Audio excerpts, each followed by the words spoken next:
성도 여러분, 한 주일 동안 평안하셨습니까? 이제 2018년도 가을로 접어들어서 이제 몇 달 남기지 않았습니다.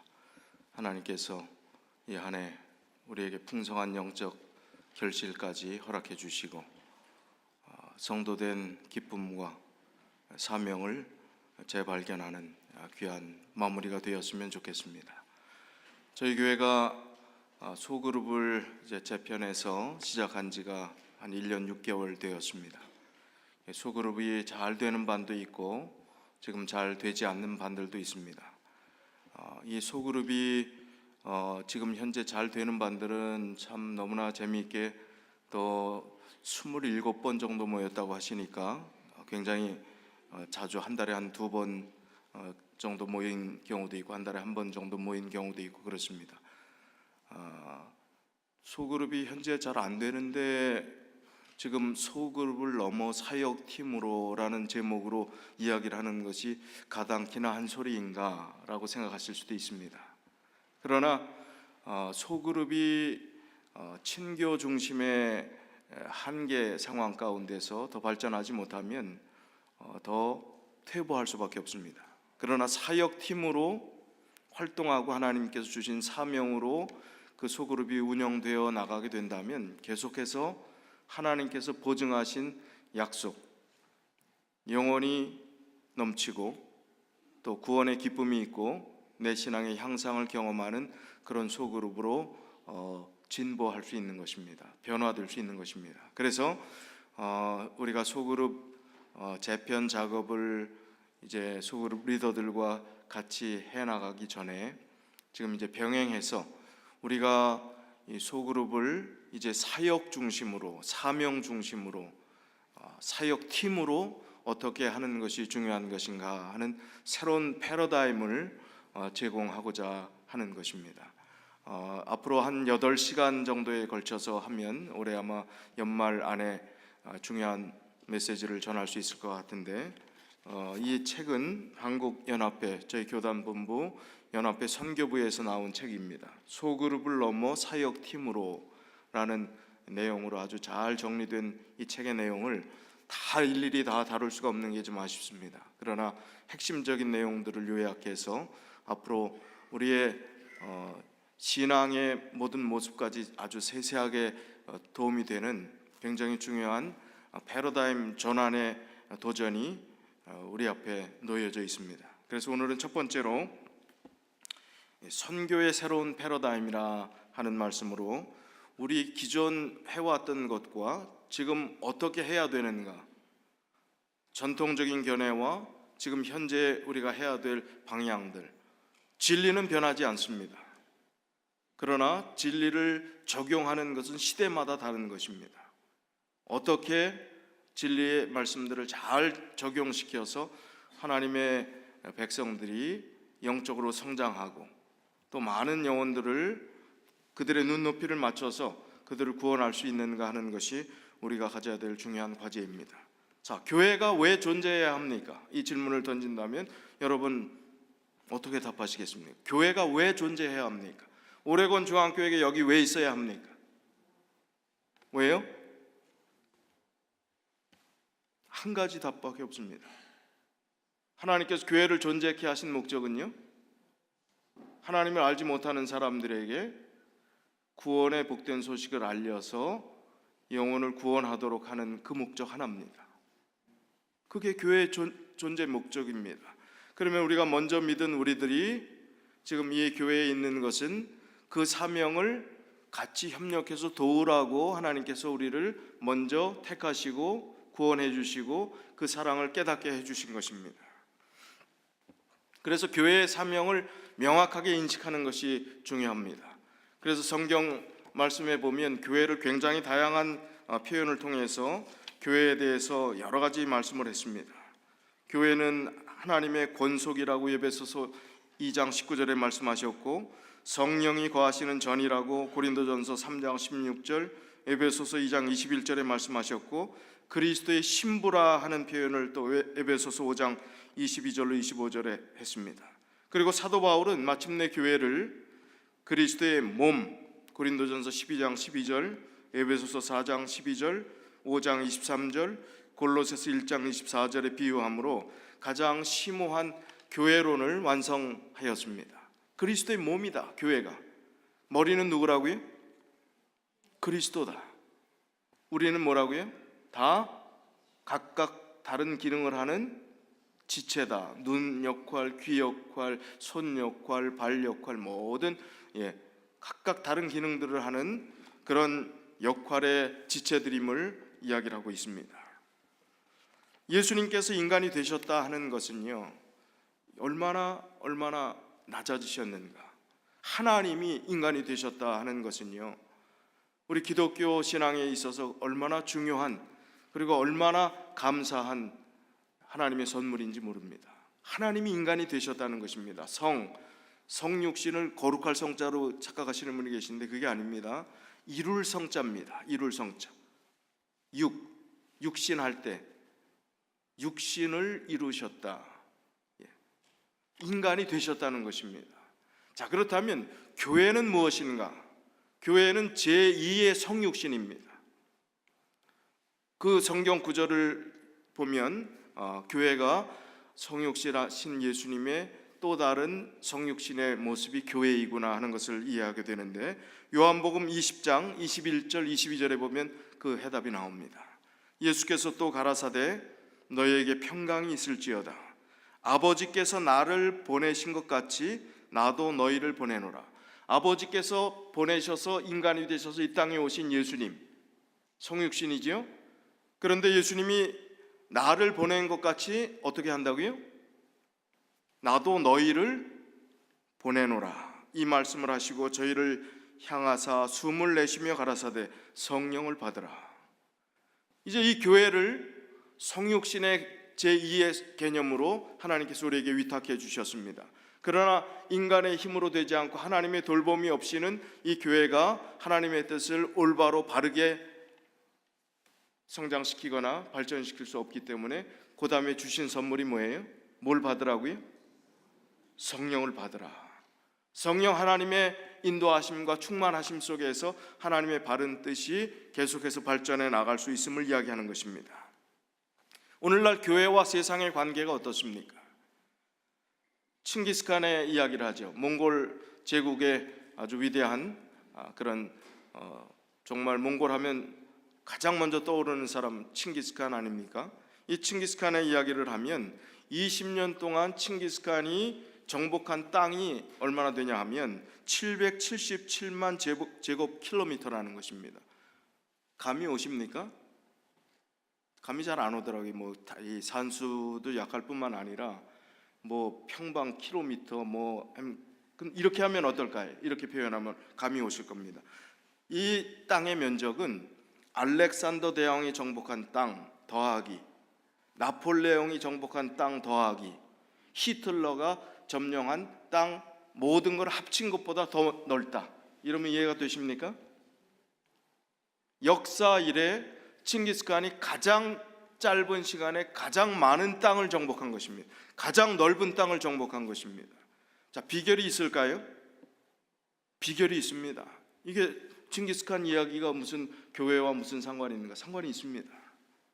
정복 비결은요, 유럽 사람들은 그 당시 뭘 했는가 하면 성을 쌓았습니다. 성을 쌓고 그 성 안에 성의 대표를 뭐라고 그랬어요? 영주라고 해갖고 이 성에 대표된 사람들끼리 그 안에서 각축전을 벌였습니다. 그 안에서 아웅다웅했습니다. 유럽에 있는 그 사람들은요. 그리고 세상을 향해서 뻗어 나가기보다는 그 안에서 안주하는 그런 시대에 칭기스칸은 어떻게 했습니까? 성을 쌓았을까요? 성을 쌓지 않았습니다. 유목민족이었기 때문에 그렇다 어쩌다 여러 이유가 있지만 성을 쌓지 않았습니다. 그들의 용사들은 정복했습니다. 전진했습니다. 뻗어 나갔습니다. 유럽은 성을 쌓았고 징기스칸은 뻗어 나갔기 때문에 그 일들이 가능하게 되었던 것입니다. 성 쌓기를 거부하고 계속해서 새로운 땅으로 진군했기 때문입니다.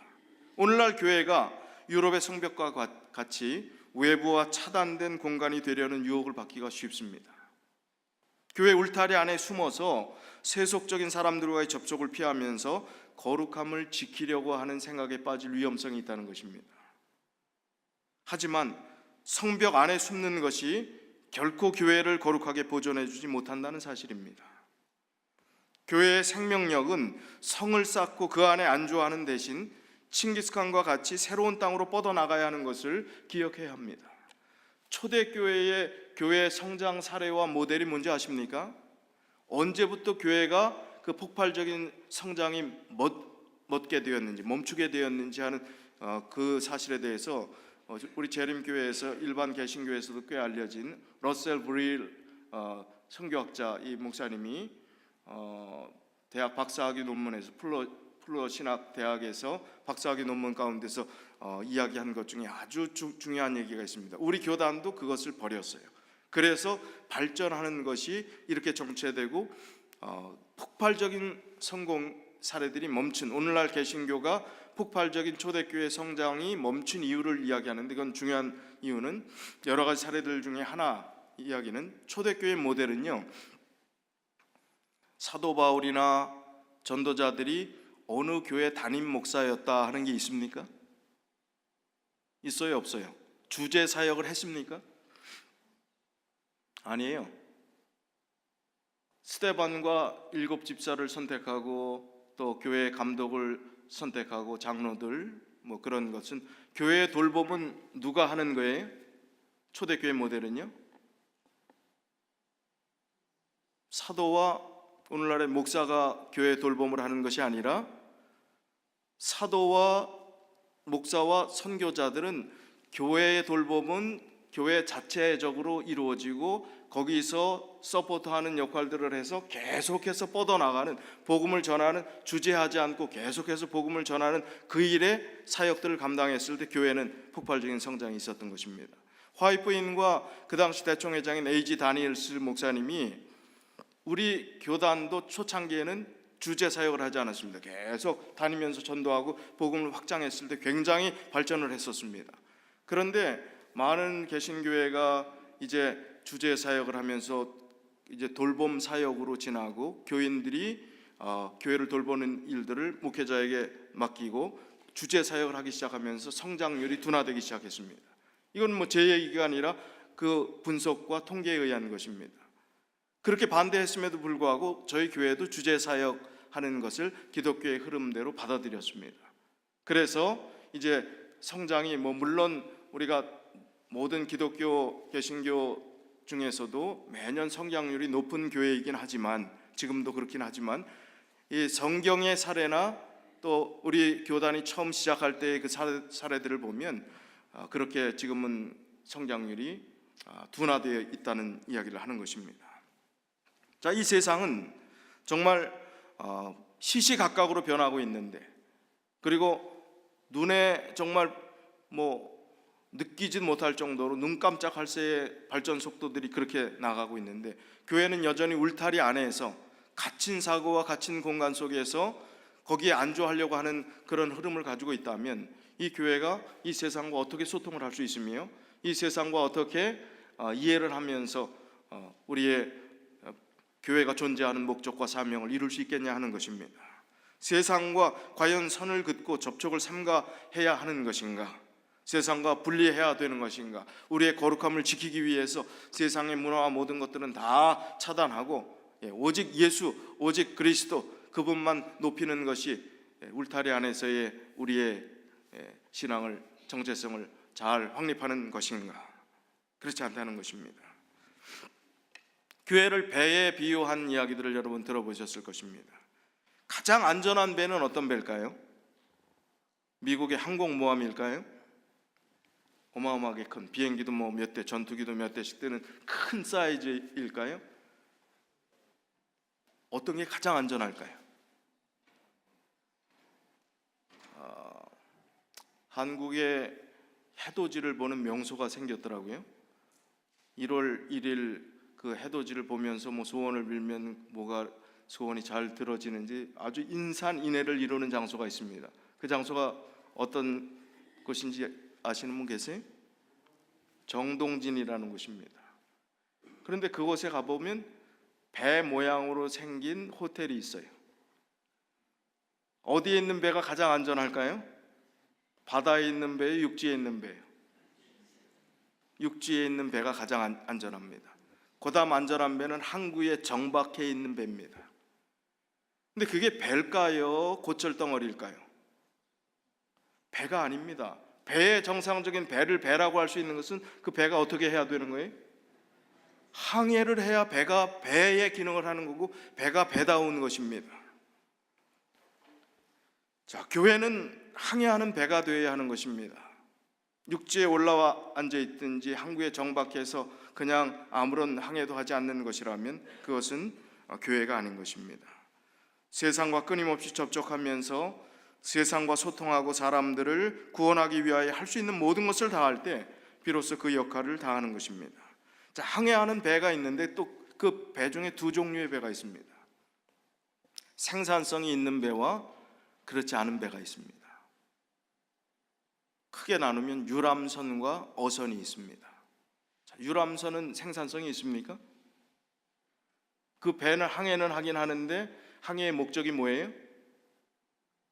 유람선 안에 있는 사람만 즐겁고 재미있으면 그 기능을 다 하는 것입니다. 항해하긴 하지만 어선은 뭐예요? 생산성이 있는 것입니다. 수확을 하는 것입니다. 남는 이익을 보려고 하는 것입니다. 뭔가 활동을 하는 것입니다.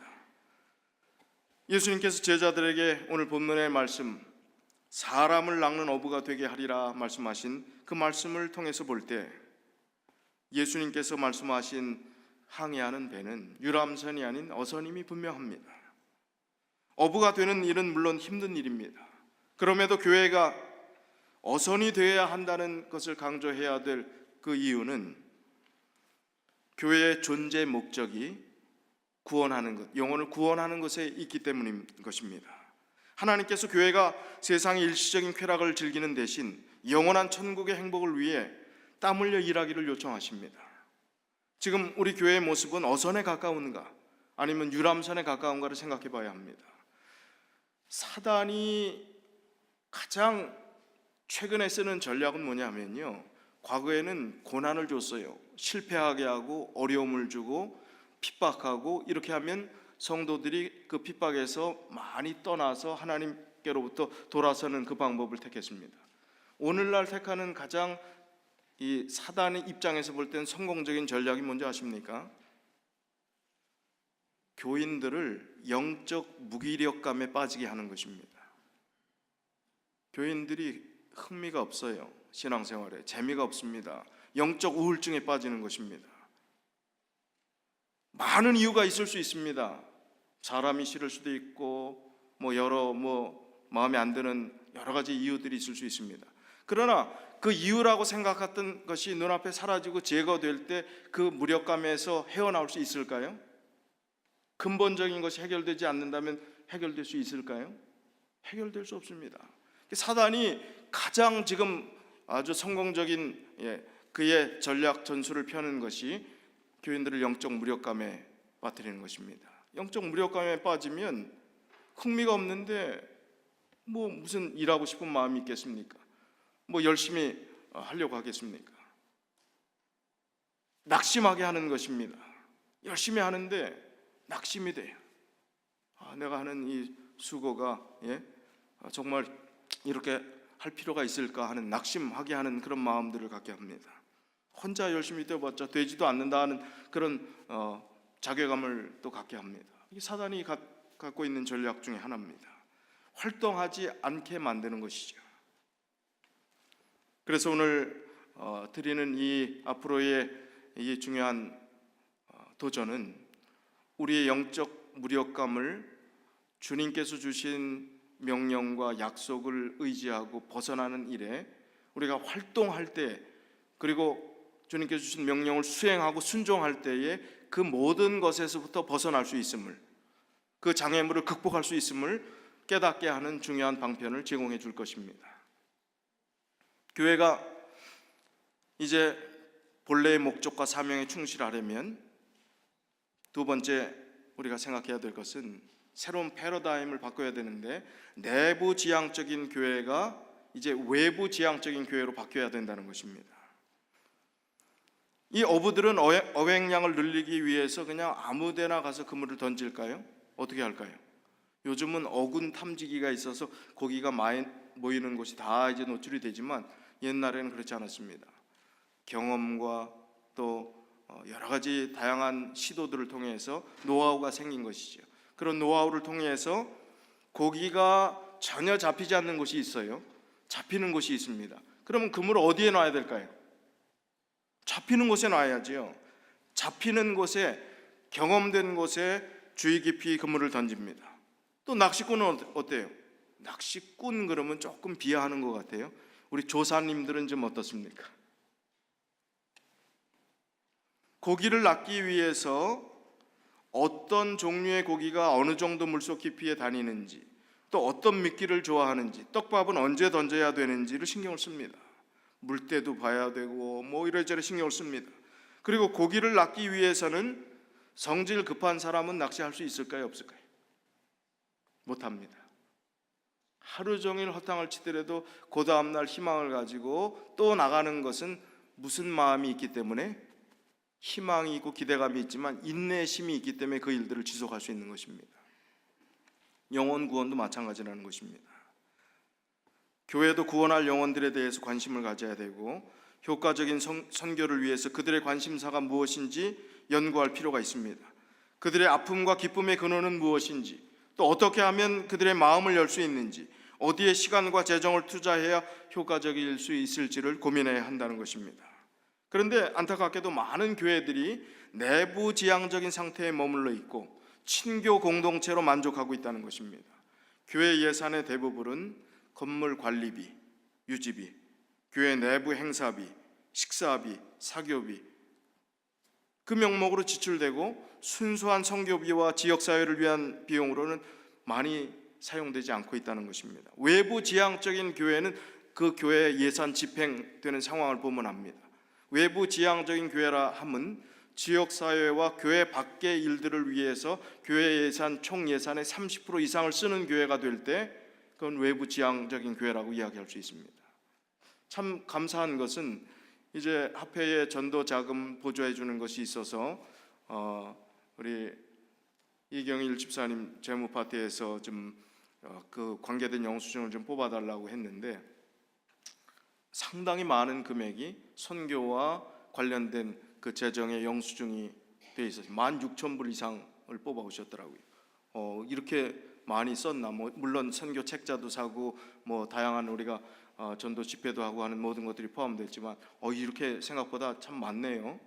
생각하면서 선교를 위해서 또 우리가 지역사회를 위해서 봉사하고 하는 그런 시도들을 하고 또 그렇게 베풀고 나누는 교회가 된다 하는 생각들을 했을 때 우리 교회는 외부 지향적인 교회로 향해 가고 있구나, 참 감사하다는 생각들을 해봤습니다.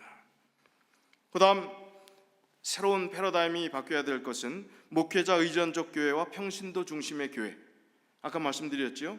교회의 성장 둔화의 역할들은 초대교회 모델을 버렸기 때문이다. 우리 재림교회 초창기에 그 모델이 이제 전통적인 전형적인 교회화되어서 주제사역을 하기 때문에 그랬다. 그러면 예수님께서 꿈꾸셨던 교회는 어떤 교회였을까요?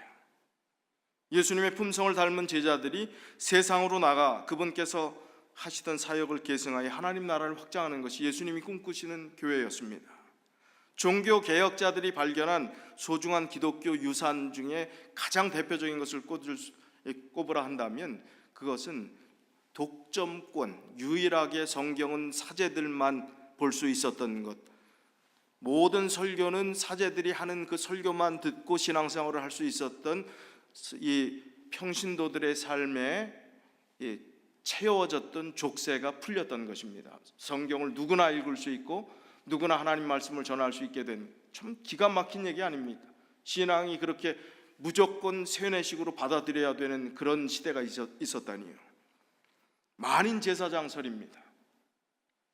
바로 하나님께서 말씀하시는 우리는 모두가 제사장의 역할들을 감당하는 하나님의 사명을 가진 백성임을 누구나 하나님의 말씀을 선포할 수 있고 누구나 하나님의 사역들을 감당할 수 있고, 그래서 이 목사들에게만 국한되었던 많은 것들이 우리 교회처럼 꽤 많은 장로님들이 목회자가 계시지 않은 곳에서는 침례도 베풀고 다 할 수 있게 그렇게 합니다. 그런 교단들이 흔치 않습니다. 그러나 그런 만인 제사장직은 굉장히 중요한 교회의 흐름을 바꿔놓은, 기독교의 역사를 바꿔놓은 계기가 되었던 것입니다. 이제 마치 구약 시대에서 이 성소에서 양을 잡는 그 일은 누구의 전유물이었어요? 독점권이 있었지요. 어느 지파만?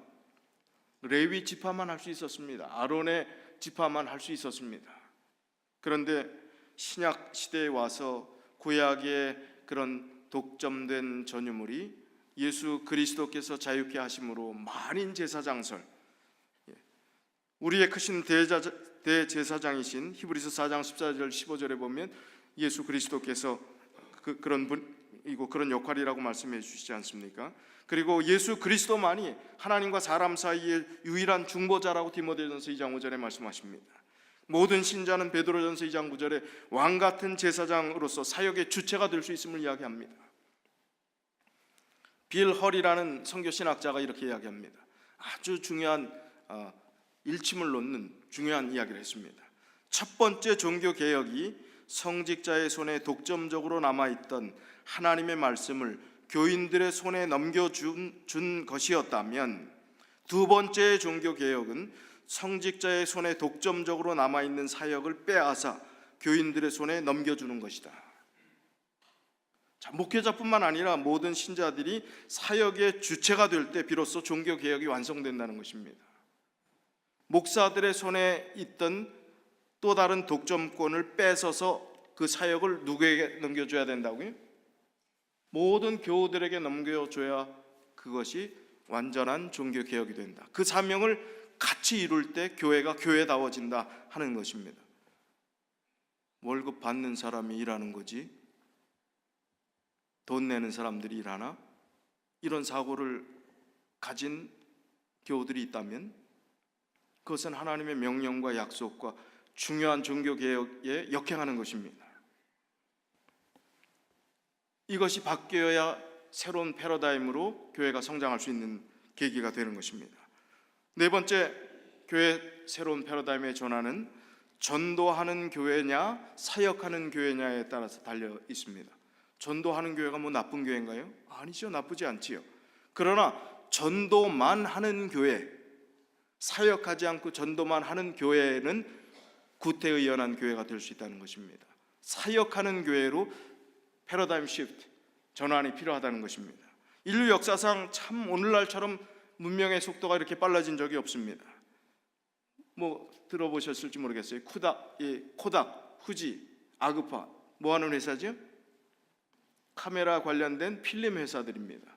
그런데 코닥과 후지는 디지털이 이제 세상에 들어오기 시작할 때 재빨리 전환했습니다.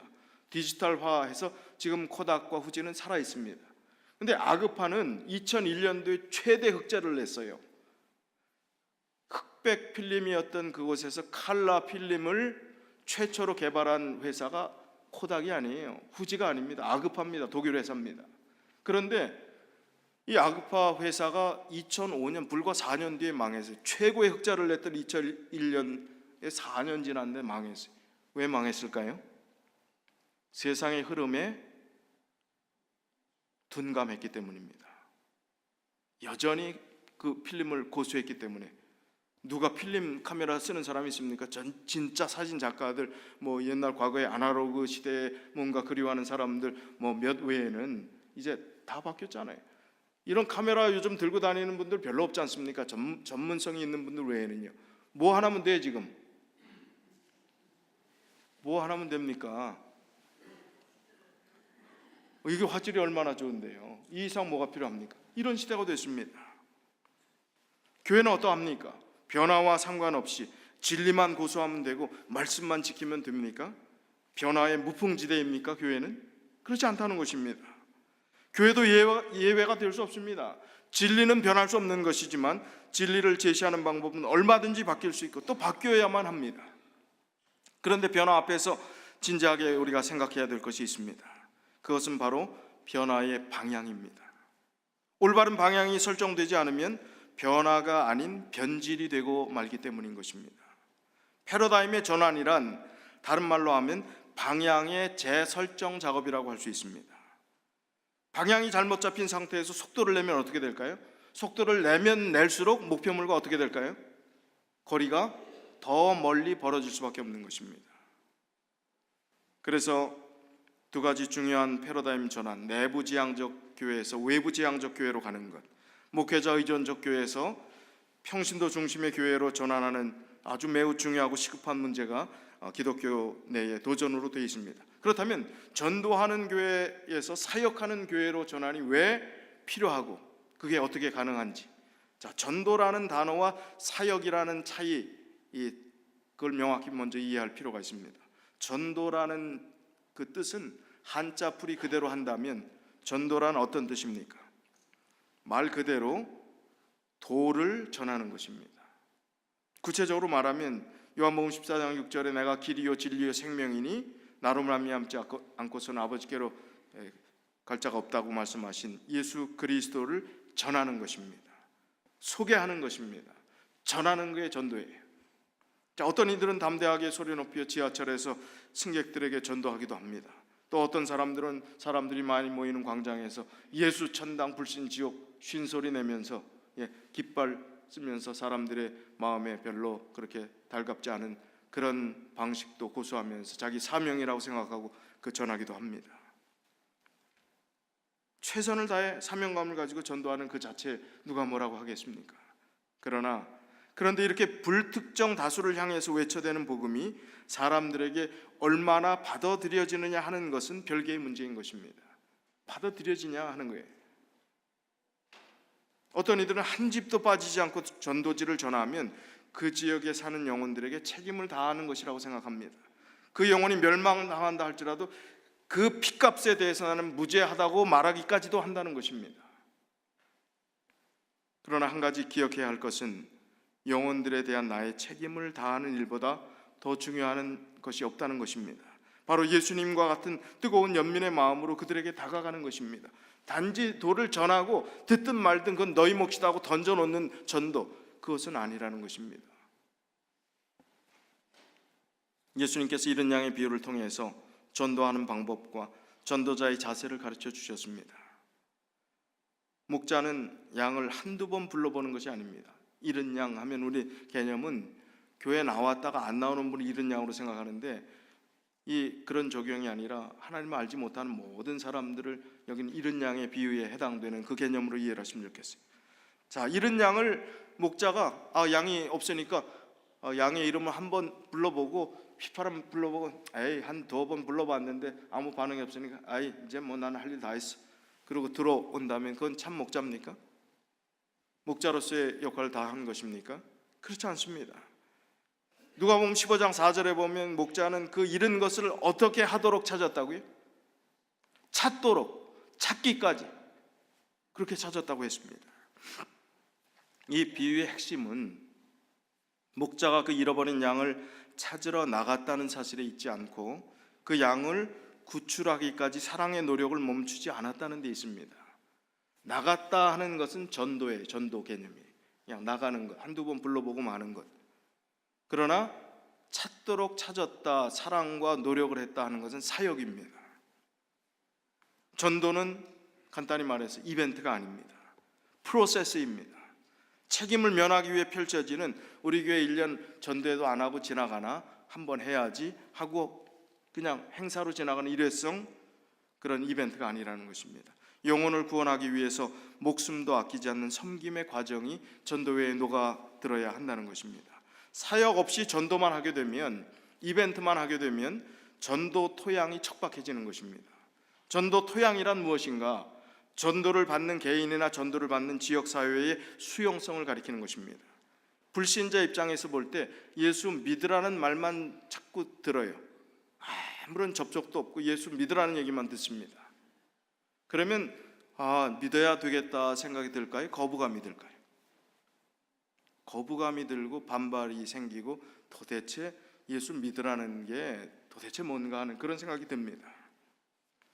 농사를 지을 때 씨를 뿌리기 전에 반드시 밭을 먼저 가꾸듯이 복음의 씨를 뿌릴 때도 마음밭을 먼저 일구어야 하는 것입니다. 그것이 전도 문화에서 사역 문화로 바뀌어지고 그렇게 무책임하게 던지고 끝나는 것이 아니라 관리하고 책임지고 그 영혼을 수확하기까지 최선을 다하는 것이 교회의 풍토가 될 때 그것은 새로운 패러다임이 열리고 또 교회가 성장하는 계기가 되는 것입니다. 그 다음에는 친교 공동체냐 사역 공동체냐 하는 거예요. 사역이라는 단어가 많이 사용되는데요, 이제 친교 공동체에서 선교 공동체로 바뀌는 것입니다. 우리 소그룹도 그렇고 교회도 그렇습니다. 교회 안에 가족적인 분위기를 중시하는 것은 물론 좋은 일입니다. 성도 간의 친교를 나누고 친목을 다지는 것은 물론 필요합니다. 요한복음 13장 5절에도 너희가 서로 사랑하면 이로써 모든 사람이 너희가 내 제자인 줄 알리라고 했어요. 교인끼리 잘 지내는 것, 그것이 하나님의 제자인 줄 알겠다는 표가 됩니다. 그러나 교회는 친교 공동체 그 이상이 되어야 하는 것입니다. 교인 간에만 즐거운 교회가 아니라 이웃과 동고동락할 수 있는 교회가 되어야 합니다. 그렇지 않다면 그리스도의 명령을 절반만 따르는 것이 될 수 있습니다. 교육 안의 친교의 바탕으로 그 쌓여진 좋은 에너지를 가지고 교회 밖의 사람들을 위해서 봉사하는 공동체가 되어야 하는 것입니다. 교회는 성도의 시선이 교회 울타리를 넘어 교회 밖의 사람들을 볼 수 있는 곳이 되어야 합니다. 그냥 바라만 보는 것이 아니라 소망 없는 그들을 안타까운 눈빛으로 바라보아 그들의 구원을 위해 차별 없는 사랑을 품을 수 있는 것이 교회의 역할이 되어야 한다는 것입니다. 그래서 교회의 목적을 YF에는 사도행적에 이렇게 잘 표현해 놓았습니다. 교회는 사람을 구원하기 위해 하나님께서 세우신 기관이다. 교회는 봉사를 위하여 조직되었으므로 그 사명은 온 세상에 복음을 전하는 것이다. 얼마나 교회의 사명을 잘 일목요연하게 정리해 놨습니까? 교회는 사람을 구원하기 위해서 하나님께서 세우신 기관입니다. 봉사를 위해서 조직되었습니다. 활동을 위해서 조직되었습니다. 그 활동은 세상에 복음을 전하는 다양한 활동들을 포함하는 것입니다. 교회가 복음을 온 세상에 전하기 위해서 봉사일을 하지 않으면 말로만 하는 전도는 효과가 없게 되는 것입니다. 봉사를 통해서 행동으로 말하는 것이 가장 크게 말하는 것입니다. 그래서 열매 맺는 전도의 비결은 사역을 통해서 사람들의 마음밭을 일구고 그들의 신임을 얻은 다음에 그들의 마음의 기별을 전하는 것이 교회가 해야 될 사명이라는 것입니다. 오레곤 중앙교회, 이 교회가 갑자기 사라졌다 가정을 해본다면, 갑자기 없어졌어요. 그러면 자, 퀴즈를 내겠습니다. 주민들의 반응은 어떨까요? 보기를 드리죠. 1번, 해변에 등대가 없어진 것처럼 참 아쉬워할 것이다. 두 번째, 동네 야채 가게가 없어진 듯 서운해할 것이다. 3번, 마을 어귀에 묘지를 옮겨간 듯 시원해할 것이다. 4번, 아무도 신경 안 쓰고 무관심할 것이다. 자, 우리 교회는 몇 번에 해당될 것 같습니까? 답하지 마세요. 말하지 마세요. 그냥 마음속으로만 하세요. 자, 시간이 없기 때문에 다 얘기는 못하죠. 해변에 등대가 없어졌다 하는 이 이야기는 너무 중요한, 그게 없어지면 안 되는 것입니다. 예를 들면 짧게 좀 설명을 드리죠. 중요한 얘기니까. 그 지역에 없어서는 안 될 교회를 상징하는 예입니다. 어떤 사람들은 그 교회가 삶에 도움을 준다고 생각하고 어떤 사람들은 정신적으로 의지가 된다고 생각합니다. 얼마 전에 일가 친척 없이 돌아가신 할머니를 교회가 모든 비용을 들여 장례를 치러진 그런 교회, 또 장애인이 사는 집에 전기 합선으로 불이 났을 때 교회가 제일 먼저 달려가 주었고 집수리를 도와주었고 도배까지 해주고 가재 도구를 챙겨준 그 소문이 난 그런 교회, 사람들은 그 교회가 그 지역에 꼭 필요한 교회라고 생각하고 늘 고마워하는 교회인 것입니다. 이상적인 교회의 모습입니다. 야채가게 같은 교회라는 것은 참 좋고 없으면 좀 아쉽지만 그런 대로 지낼 만한 그런 교회를 이야기하는 것입니다. 묘지 같은 교회는 어떤 교회일까요? 맨 예배일만 되면 교회 주변이 온통 차로 뒤엉켜서 통행이 곤란하고 골목마다 교인들의 승용차로 자기 집 앞에 자기 차도 세울 것이 없도록 방해하는 시끄러운 교회입니다. 시끄러운 소리만 들리고, 주중에는 좀 교회 텅텅 빈 주차장을 우리 지역 주민들한테 좀 오픈해 주십시오 했을 때 거절당하는, 노 땡큐 하는 그런 교회, 그런 교회는 싹 사라졌으면 그냥 속이 시원한 교회가 되는 것입니다. 근데 가장 심각한 경우는 네 번째 사례입니다. 아무도 신경 안 쓰고 무관심한 것입니다. 있으나 마나한 교회지요. 왜 있으나 마나한 교회가 됐어요? 우리가 지역사회 사람들에게 신경 안 쓰니까 그 사람도 교회에 신경 쓸 이유가 없는 것입니다. 이것이 교회의 모습이 된다면 친교 공동체로 끝나는 교회인가 선교 공동체로 끝나는 교회인가 하는 패러다임의 전환에서 가장 중요한 이슈가 되는 것입니다. 우리 교회는 어떤 교회로 어떤 방향으로 나가야 될 것인가를 잘 보여주는 것입니다. 물론 이민교회고 또 영어권의 사역이 있고 우리 한국어권의 사역이 있습니다. 그러면 우리 한국어권을 이야기한다면 우리 커뮤니티에서 한인들과 더불어 참여하고 봉사하고 하는 그것에 우리 교회는 얼만큼 인볼브되어 있는가. 아시안 복지센터 열심히 활동하시고 최선을 다하시고 우리 탁구 동호회를 여기 교회 유치해 갖고 여러 개 하고 참 다행스럽고 감사한 일들입니다. 그러나 우리가 온 교우들이 일부 몇 분만 거기에 가담하는 것이 아니라 내가 제대로 못하고 내가 뭐 하나 생각이 없다면 하는 것을 적극 협력하고 돕는 일들이 필요합니다. 그리고 관심을 갖는 것, 기도해 주는 것, 그게 필요한 것입니다. 신자들이 이런 사역들에 대해서 눈을 뜨게 될 때 교회는 놀라운 희망과 더불어 하나님께 주시는 부흥의 은혜를 체험하게 될 것입니다. 그 다음에 예배와 사역이라는 두 날개가 있습니다.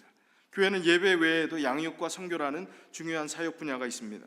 그런데 오늘날의 전통적인 많은 교회들은 목회자와 교인들이 어디에 올인하는가 하면 예배에 올인합니다. 설교와 예배. 그래서 교회에 나와서 예배 드리고 가면 신자의 의무, 성도의 의무를 다 한 것으로 생각합니다. 만족해, 그걸로 끝나는 것입니다. 사역은 전혀 상관이 없습니다.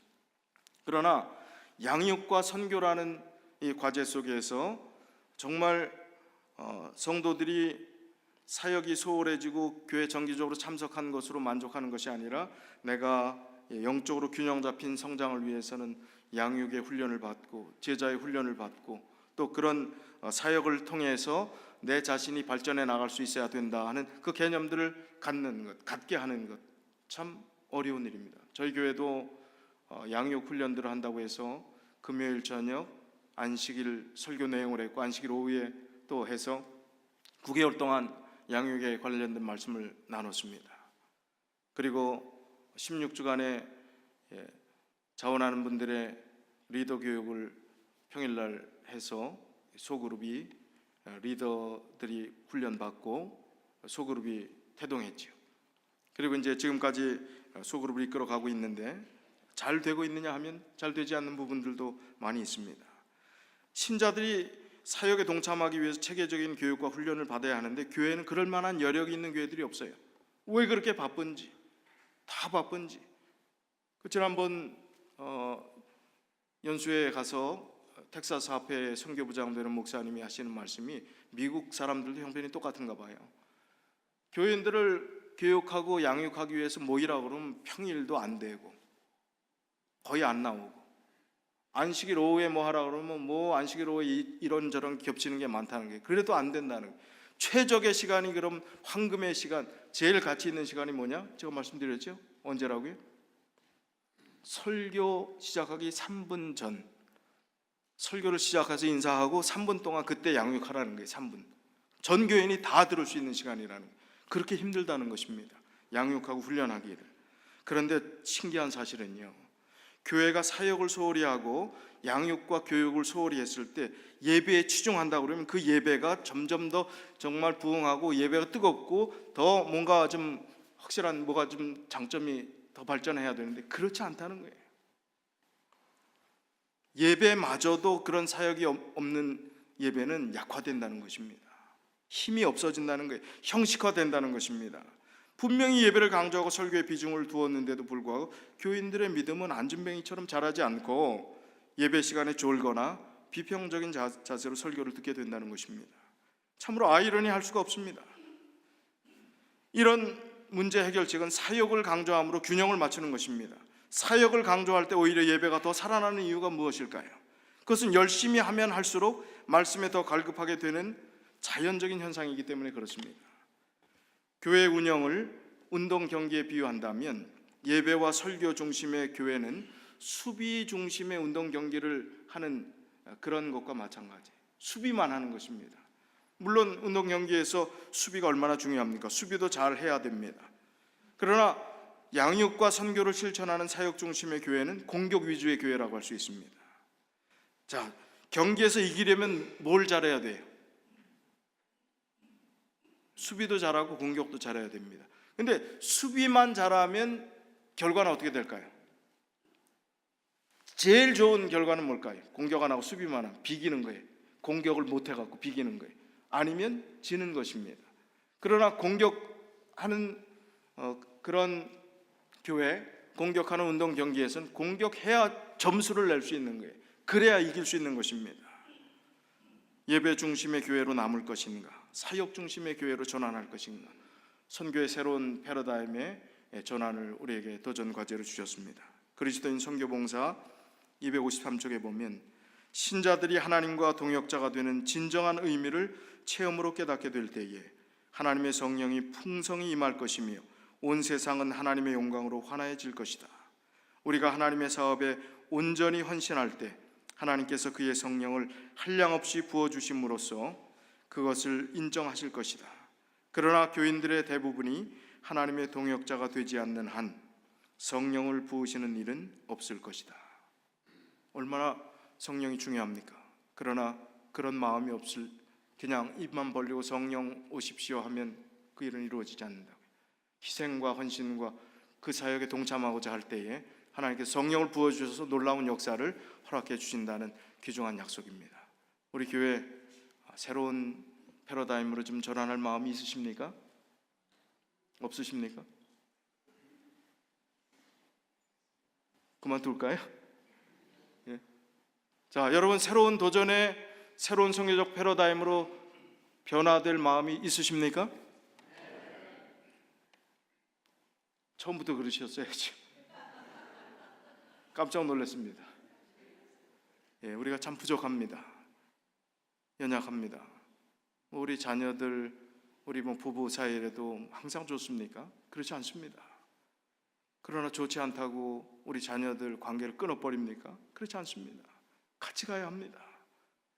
그래도 하나님 사명 가지고 가야 될 우리들이 끝까지 같이 가야 합니다. 사명을 중시하고 사역을 위해서 최선을 다하게 될 때 하나님께서 우리의 영적 우울증에서부터, 영적 무력감에서부터 해방시켜 주실 것을 믿습니다. 그런 교회와 성도들이 되시길 간절히 바라면서 말씀을 줄이겠습니다.